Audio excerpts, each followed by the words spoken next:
వైకుంఠపురంలో తర్వాత త్రివిక్రమ్ దర్శకత్వంలో వచ్చిన సినిమా 'గుంటూరు కారం'.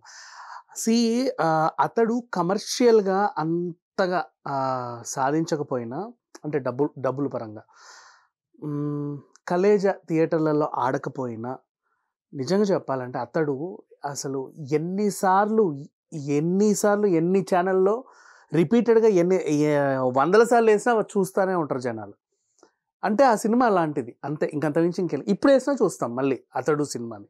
నెక్స్ట్ అలాగే 'కలేజా' ఆ సినిమా కూడా అంతే. కమర్షియల్‌గా అంత ఆడలేదు కానీ ఎన్ని సార్లేసినా కూడా చూస్తాం. అదంతే. సో, ఈ మ్యాజిక్ ఏంటి యాక్చువల్‌గా చెప్పాలంటే త్రివిక్రమ్ అండ్ మహేష్ బాబు కాంబినేషన్ అనమాట. సో, ఈ కాంబినేషన్‌లో వచ్చిన 'గుంటూరు కారం' ఆఫ్టర్ లాంగ్ టైమ్ మరి ఎలా ఉండబోతుంది? ఏంటి? పైగా ఒక మంచి సక్సెస్ అందుకున్న తర్వాత 'అల వైకుంఠపురంలో' తర్వాత త్రివిక్రమ్ నెక్స్ట్ సినిమా అలాగే. నెక్స్ట్ రాజమౌళి సినిమాలకెళ్ళే మహేష్ బాబుకి ఒక ముందు సినిమా పైగా లాస్ట్ సినిమా కూడా పర్వాలేదు. మంచి సక్సెస్ సాధించాడు. సో, ఇట్లా చూసుకుంటూ పోతే ఏముంది దీంట్లో అని మాట్లాడుకుంటే కథ విషయానికొద్దాం. రమణ గాడు యాక్చువల్ గుంటూరులో ఒక మిల్లు నడుపుకుంటా ఉంటాడు. మామూలుగా. అండ్ నెక్స్ట్ రమ్యకృష్ణ వీళ్ళ మమ్మీ, జయరాము డ్యాడీ. రమ్యకృష్ణ జయరామ్‌తో విడిపోతది. రావు రమేష్‌ని ఇంకో పెళ్లి చేసుకుంటది. ప్రకాష్ రాజ్ దగ్గరే ఉండిపోతది. రాజకీయ పరంగా ఈమె 2 సార్లు ఎమ్మెల్యేగా గెలిచింది. 3 సార్లు గెలిచింది. ఇంతలో ఈయన తండ్రి ఏమనుకుంటాడంటే మంచి మంత్రి పదవి ఇద్దాం అనుకుంటాడు. లేదు నాకు కావాలి మంత్రి పదవి అని చెప్పేసి జయశంకర్ వస్తాడు లైమ్‌లైట్‌లోకి. సో, జయశంకర్ ఏం చేస్తాడంటే ఈమెకు మంత్రి పదవి రాకుండా ఉండాలంటే ఈమె గురించి గుట్టంతా బయటికి చెప్పాలి. ఈమె మొదటి మొగుడెవడు, రెండో మొగుడెవరు, పిల్లలు ఎంతమంది, అదేంటి ఇదేంటని. సో, రావు రమేష్‌తో ఈయనకి రాహుల్ రవీంద్రన్ అనే సంతానం కలుగుద్ది. మళ్ళీ మహేష్ బాబు ఏమో మొదటి భర్త జయరామ్‌తో కలిగిన సంతానం అని చెప్పుకోవచ్చు. 10 ఏళ్ల వయసు, 10 ఏళ్ల వయసు అప్పుడే వదిలేసింది. అందరిని వదిలేసింది. అండ్ ఇంతే ఇంకో పెళ్లి చేసుకొని స్థిరపడింది. ఇప్పుడు ఆ గుట్టు బయటికొస్తే ఏమవుద్దో అసలు చాలా పెద్ద నేరం అనమాట అది. అసలు రాజకీయాలు కాదు కదా! ఉరిశిక్ష కూడా వేసేస్తారేమో అని భయపడి ప్రకాష్ రాజ్ ఏం చేస్తాడంటే ఆ పిల్లోడిని పిలుస్తాడు. బాబు వచ్చి నువ్వు నాకు ఈ ఆస్తికి ఈమెకి ఎలాంటి సంబంధం లేదని చెప్పి ఒక సంతకం పెట్టిపోవా ప్లీజ్ అని చెప్పేసి ఆయన పిలుస్తాడు. ఆయన సంతకం పెట్టాడా? పెట్టలేదా? అసలు ఈ సంతకం పెట్టాల్సిన బాధ్యత సారంగపాణి. ఆయన మన మురళీ శర్మ అడ్వకేట్. అలాగే ఆయన కూతురు అముక్తమాల్యద శ్రీలీల. సో, ఆమెకు ఈయనకు వాళ్ళు పనప్పచెప్తే ఆయన వాళ్ళ కూతురికి పని ఇస్తాడు. ఈ సంతకం మొత్తం అసలు ఈయనతో పెట్టియడానికి అన్ని క్యారెక్టర్లు చాలా కష్టపడిపోతా ఉంటాయి ఆ సంతకం కోసం. సో, అట్లా ఇంతమంది ఆ సంతకం కోసం తిరుగుతా ఉంటారు. ఫస్ట్ హాఫ్ అంతా సంతకం పెడతాడా? పెట్టడా? అంటూ సాగితే సెకండ్ హాఫ్ అంతా కూడా ఇంకో రకంగా సాగింది. దాని గురించి మళ్ళీ మాట్లాడుకుందాం. అండ్ ఇది ఓవరాల్‌గా కథ. ఈ తల్లికి, కొడుక్కి ఉన్న సంబంధం ఏంటి? లాస్ట్‌కి వీళ్ళు కలిసారా? కలవలేదా? అసలు వీళ్ళు ఎందుకు విడిపోయారు? ఏ కారణంగా విడిపోయారు? తర్వాత జరిగేదేంటి? అసలు ఇంతసేపు మాట్లాడుతున్నాం గదా! దీంట్లో అసలు కథ ఏమైనా ఉందా? ఏమీ లేదు. ఏమీ లేని కథకు గూడా ఇంతసేపైనా కనీసం మాట్లాడుకున్నామంటే అక్కడ 2:30 గంటలు చూపిచ్చారు మరి. ఆ మాత్రాన మాట్లాడకపోతే బాగోదు. సో, ఇది జరిగింది. ఆ తర్వాత అసలు ఈమెకి కొడుకంటే ఇష్టం లేదు. ఇష్టం లేదు. సరే పో కటీఫ్. ఎప్పుడో అయిపోయింది కటీఫ్. పోరా అని వదిలేసావు. ఆయనకి నీ దగ్గర రావడం ఇష్టం లేదు. తల్లి దగ్గర రావడం ఆ పిల్లోడికి గూడా ఇష్టం లేదు. ఎమోషన్ ఎక్కడ వర్కౌట్ అవుతది జీవితకాలం? ఇదంతా ఫస్ట్ సినిమా ఓపెనింగే చెప్పేసా వీళ్ళిద్దరికీ పడదు అని జెప్పేసి. మరి లాస్ట్ వరకు ఎందుకు చూడాలి? ఎందుకు పడదో చెప్పావా?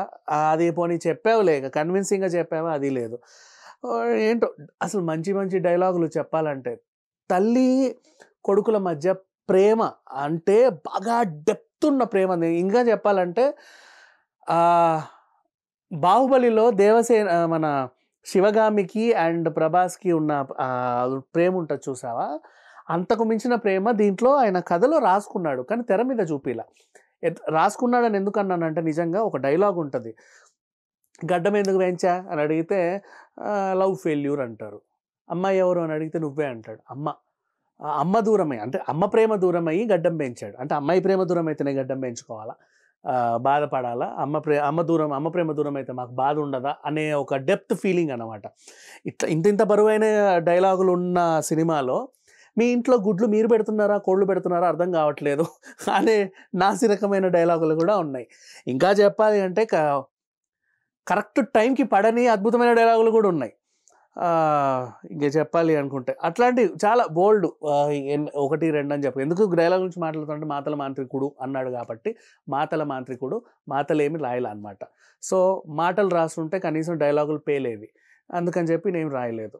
ఇంకా ఓవరాల్‌గా చూసుకుంటే కథ గురించి పెద్దగా చెప్పుకునేది ఏమీ లేదు. డైలాగ్ గురించి చెప్పుకోవాల్సింది ఏమీ లేదు. నెక్స్ట్ నటీనటుల పెర్ఫార్మెన్స్ గురించి వద్దాం. మహేష్ బాబు ఏమైనా ఇరగదీశాడా అంటే అఫ్‌కోర్స్ ఇరగదీశాడనే చెప్పుకోవాలి. ఆయనకిచ్చిన క్యారెక్టర్‌లో 100% న్యాయం చేశాడు.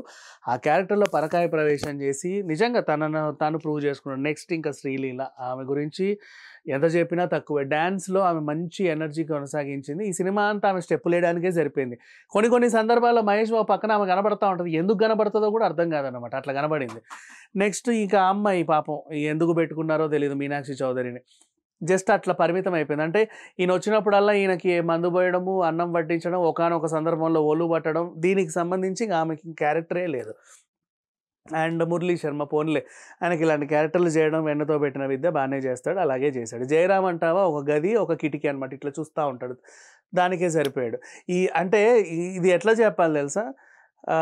కిటికీ చాటున తండ్రి, మొహం మీద తలుపులేసే తల్లి, రోడ్ల మీద తిరిగే కొడుకు. ఇక వీళ్ళ చుట్టూ నడిచిన ఈ కథని ఇక ఎలా మాట్లాడుకున్నా మనం ఎన్ని రకాలుగానే చెప్పుకోవచ్చు. ఇకపోతే ఏ సినిమా అయినా నిజంగా ఇంకా మిగతా ఉండరమ్మో నటీనటులు చాలామంది మీద వాళ్ళ పరిధి మేరకు బాగానే చేశారు. మళ్ళీ పేర్లు చెప్పలేదంటే ఏడిసి వస్తారేమో. బాగా చేశారు. ఆ 80 ఏళ్ల వృద్ధుడి పాత్రలో ప్రకాష్ రాజు బాగా చేశాడు. అప్పుడెప్పుడో మనం స్టాలిన్‌లో చూసాం. మేడకి ఇది పెట్టుకో ఇట్లా. ఇందులో ఇంకా బాగా చేశాడు. ఇంకా ఉన్నాయి క్యారెక్టర్లు. ఆ వెన్నెల కిషోరు, అజయ్ ఘోషు ఉన్నాయి. ఓ ఇంత ఓ ముద్ద ఉంది. వాళ్ళందరూ కూడా బాగానే చేశారని చెప్పుకుందాం. అంటే వాళ్ళకి ఇచ్చినంత వరకు. కథలో విషయం లేనప్పుడు నువ్వు క్యారెక్టర్లకి ఎంత డెప్త్ ఇస్తే మాత్రం ఏముంది? ఎందుకు ఇట్లా చెప్తానంటారా? అసలు ఒక క్యారెక్టర్ గురించి నేను మాట్లాడలేదు. రమ్యకృష్ణ గారి క్యారెక్టర్. ఆ క్యారెక్టర్‌కి బీభత్సమైన స్కోప్ ఉంది. కానీ దర్శకుడు అంత డెప్త్ ఇవ్వల. ఆమె దగ్గర కూడా అంతకు మించిన నటన ఉంది. ఈయన ఇవ్వల. సో సరిపోయింది. ఏదో ఓ మోస్తరు అట్లా సాగింది. ఇకపోతే కొంతమందికి యాక్చువల్‌గా మార్కండేయ పాటలో రమ్యకృష్ణతో రొమాన్స్ చేసిన మహేష్ బాబు. అలాగే ప్రతి సినిమాలోనూ ప్రకాష్ రాజ్‌కి భార్యగా నటించేటువంటి రమ్యకృష్ణ. ఇందులో కూతురుగా, ఆయనకు తల్లిగా చేసింది. మరి ఈ క్యారెక్టర్ ఎక్కాలి అంటే కథలో అంత డెప్త్ ఉండాలి. కానీ అది కూడా కొంచెం నాసిరకంగానే అనిపించింది. అందరూ ఇంకా ట్రోల్లు చేస్తున్నారు దాన్ని. సరే ఏ సినిమా అయినా స్టార్టింగ్ ఒక 20 నిమిషాలు కథలోకెళ్తే మనకది ఏంటో భావము, భావోద్వేగం అన్నీ అర్థమవుతాయి. ఇది ఎప్పుడవుతదా అనిపిస్తది. ఇంకా మర్చిపోయా. సందర్భం లేకుండా పాటలు అదేదో వచ్చింది 'మామ' ఆ పాట ఎందుకొచ్చిందో కూడా తెలీదు. ఎట్లా పోయిందో కూడా తెలీదు. ఆ 'కుర్చీ మడతపెట్టి' సాంగ్ పర్వాలేదులే జనాలు ఎంజాయ్ చేశారు. బానే ఉంది. అండ్ సందర్భం లేకుండా అన్నీ వచ్చేస్తా ఉంటాయి. సందర్భమే ఉండవు. దేనికి సందర్భాలుండవు. కానీ రావాల్సినవన్నీ వచ్చేస్తాయి. ఎందుకంటే సినిమా తీసాం గదా! మరి అన్నీ చూపించుకోకపోతే ఎట్లా అని వరుసబెట్టి అన్నీ చూపించేశారు. అండ్ ఒక కొన్ని డైలాగులు కూడా అసలు ఏమంత ఎక్కి చావవు. కొన్ని ఫైట్‌లు అమ్మో! ఇంక ఫైట్‌ల గురించి మాట్లాడుకోవాలి. హీరో ఫైట్‌లు చేస్తానే ఉన్నాడు. వాళ్ళని పాపం ఎందుకు కొడుతున్నాడో తెలీదు. వాళ్ళెందుకు కొట్టించుకుంటున్నారో, ఆళ్ళు కొట్టించుకునేంత తప్పేం చేశారో కూడా తెలిసి చావదు. ఈయన వస్తున్నాడు, కొట్టేస్తున్నాడు. ఆళ్ళు కూడా కొట్టించుకుంటున్నారు. ఒకానొక సందర్భంలో జాలేస్తది. అయ్య బాబోయ్! వీళ్ళని ఎందుకు కొడుతున్నాడురా బాబు! ఏయ్ చెప్పన్నా కొట్టి చావు అని. అది కూడా అట్లాగే వెళ్ళిపోయింది. నెక్స్ట్ అసలు ఇంకా చెప్పాలి అంటే కొన్ని సందర్భాల్లో తెర మీదకెళ్ళిపోయి, ఆ క్యారెక్టర్ కాళ్ళు పట్టుకొని నాన్న ప్లీజ్ ఆ సంతకం ఏదో పెట్టేవయ్యా నీకో దండం అనేలాగా ప్రాధేయపడాలనిపిస్తది. అంటే అంతగా విసిగించారు ఈ సినిమాలో. ఏమాత్రం అంటే అసలు విసుగనే పదం కూడా విసిగించుకునేంత విసుగు ఉందనమాట దీంట్లో. మాటల మాంత్రికుడు అనే పేరు ఎందుకొచ్చిందో నాకు ఇప్పటికీ తెలీదు గానీ, ఈయన మాటలు బీభత్సంగా వైరల్ అయ్యేవి ఒకప్పుడు. చిన్న సింపుల్‌గా నా 2 చేతులు జేబులో పెట్టుకొని ఎళ్ళిపోవాలన్న ఆ డైలాగ్ ఎంత ఫేమస్ అయింది. ఈయనకి ఎవరో కుర్చీ మడత పెట్టిన డైలాగ్ కావాల్సొచ్చింది. సరే ఈయన తప్పు లేదు. ఆ తమన్ తెచ్చాడనుకుందాం. ఆహ్ ఈళ్ళందరూ ఎందుకు నీకు ఈ టిక్ టాక్ స్టార్‌లు, ఇన్‌స్టాగ్రామ్ ఇన్‌ఫ్లుయెన్సర్‌లు అంటే ఎందుకు అంటున్నానంటే అదేదో పాట పెట్టావు మళ్ళీ. 'నెక్కిలీస్ గొలుసు' పాట. తమను పెట్టాడా లేకపోతే త్రివిక్రమ్ గారు ఎలా యాక్సెప్ట్ చేశాడో ఇవన్నీ మనకు తెలీదు గానీ, మొత్తానికైతే సినిమాలో అయితే చూడాల్సిన చెండాలమంతా చూసేసాం. మొత్తం ఫస్ట్ నుంచి లాస్ట్ వరకు. ఇందులో ఉన్నంత మళ్ళీ పాపం ఈశ్వరరావు గురించి చెప్పకపోతే ఫీల్ అవుద్ది. ఆవిడ బానే చేసింది. ఇట్లా ఉన్నాయన్నమాట. సినిమా అంతా కూడా గందరగోళంగా, నాసిరకంగా ఒకటి చెప్పాలంటే డాన్సు మహేష్ బాబే చేసి, యాక్టింగు మహేష్ బాబే చేసి, డైలాగులు మహేష్ బాబే చెప్పి, కామెడీ మహేష్ బాబే చేసి, ఇక మిగతాళ్ళందరూ ఏం చేస్తున్నారో అర్థం కావట్లే. అట్లా ఉంది పరిస్థితి. పోన్లే వాళ్ళకి గూడా కొద్దో గొప్పో క్యారెక్టర్‌లు ఇచ్చాడులే డైరెక్టరు. ఇక మొత్తం మహేష్ బాబు భుజాల మీద మోసాడని చెప్పుకోవచ్చు. ఇక టెక్నికల్ వాల్యూస్ గురించొస్తే కథ లేని సినిమా, కథా కథనం లేని సినిమా గురించి ఏం మాట్లాడుకుంటాం. దర్శకుడు ఎలా తీస్తే మాత్రం ఏముంది గానీ, కెమెరామాన్ గూడా పెద్దగా ఆయనకేం పని లేదనమాట. అట్లా పెట్టి వదిలేసాడు ఫ్రేము. ఇగ ఆళ్ళు చేసేసుకుంటున్నారు ఆళ్ళ పనులు ఆళ్ళు. మళ్ళీ తీసి అటు పెట్టాడు. అటు వాళ్ళ పనులు, ఇటు పెట్టాడు వీళ్ళ పనులు. ఓసారి పైనుంచి, ఓసారి కింద నుంచి సరిపోయింది అయిపోయింది. ఆయన పని కూడా చాలా సింపుల్‌గా అయిపోయిందనమాట. అంటే పెద్దగా గొప్పగా అబ్బా! ఇది ఏం తీసాడురా షాట్ అని చెప్పుకోవడానికి ఏమీ లేదు. మ్యూజిక్ తమన్ గురించి మాట్లాడకపోవడమే మంచిది. ఎందుకంటే అవసరం ఏముంది. ఆ తర్వాత ఇంకా అంతే. ఇంక పెద్దగా ఏం లేదు. ఎడిటర్ గూడా ఆ లాగ్‌ని కత్తిరిస్తే బావుండనిపిచ్చేది. నిర్మాణ విలువలు మాత్రం బానే ఉన్నాయి. పెట్టాల్సిన చిల్లర బానే పెట్టారు. ఆహ్, కొట్టుకున్నారు గూడా కంట్లో కారం నిర్మాతలు. బానే కొట్టేసుకున్నారు. అంతకు మించి ఇంకేం చెప్పలేము దీని గురించి.